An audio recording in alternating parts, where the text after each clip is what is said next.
ભાવનગર જિલ્લામાં રહેતા આ ખેડૂતે પ્રાકૃતિક ખેતીમાં તાઇવાન પપૈયાનું વાવેતર કર્યું। ભાવનગર સહિત સમગ્ર સૌરાષ્ટ્ર તેમજ ગુજરાત રાજ્યમાં ખેડૂતો હવે પરંપરાગત ખેતી છોડી પ્રાકૃતિક ખેતી તરફ વળ્યા છે।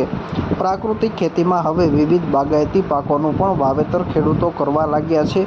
રાસાયણિક ખેતીની સરખામણીએ પ્રાકૃતિક ખેતીમાં ખર્ચ ઓછો થતો હોય અને ઉત્પાદન સારું મળી રહેતું હોવાના કારણે ખેડૂતો પ્રાકૃતિક ખેતી અપનાવવાનું વધુ પસંદ કરી રહ્યા છે। મારું નામ રાઠોડ હેમરાજ શ્યામબા, ગામ ગળથર, તાલુકો મહુવા, જિલ્લો ભાવનગર।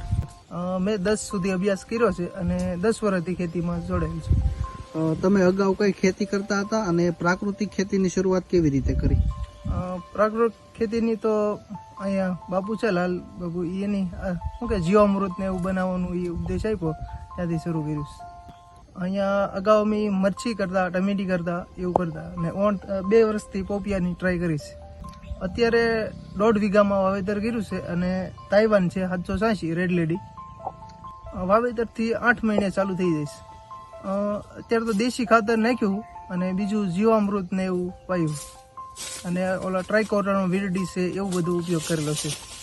અત્યારે તો બહુ માર્કેટની ખબર નથી એટલે અહીંયાના આપ્યા, એક ભાઈ આવતા એ લઈ જતા, 250 મણ પાકર લઈ જતા અને 100 મણ કાચા લઈ જતા।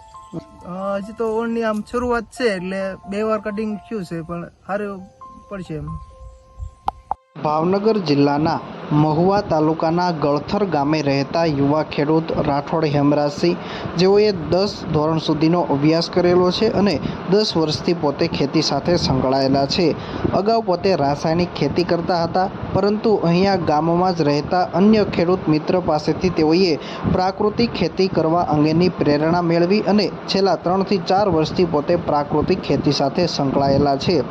હાલ તેઓએ અંદાજિત 1.5 વીઘા જમીનમાં પ્રાકૃતિક ખેતીમાં તાઇવાન પપૈયાનું વાવેતર કર્યું છે। અગાઉ તેઓ અહીંયા મરચી અને ટમેટાનું વાવેતર કરતા હતા, પરંતુ પપૈયાનું વાવેતર કરવા અંગેની પ્રેરણા મળતા હાલ તેઓએ 1.5 વીઘામાં આ તાઇવાન પપૈયાનું વાવેતર કર્યું છે। વાવેતર કર્યા બાદ તેમાં કોઈપણ પ્રકારના રાસાયણિક દવા કે ખાતરનો ઉપયોગ કરવામાં નથી આવતો। વાવેતર બાદ તેની માવજતમાં દેશી ખાતર, જીવામૃત, ઘન જીવામૃત, આચ્છાદન વગેરે કરવામાં આવે છે।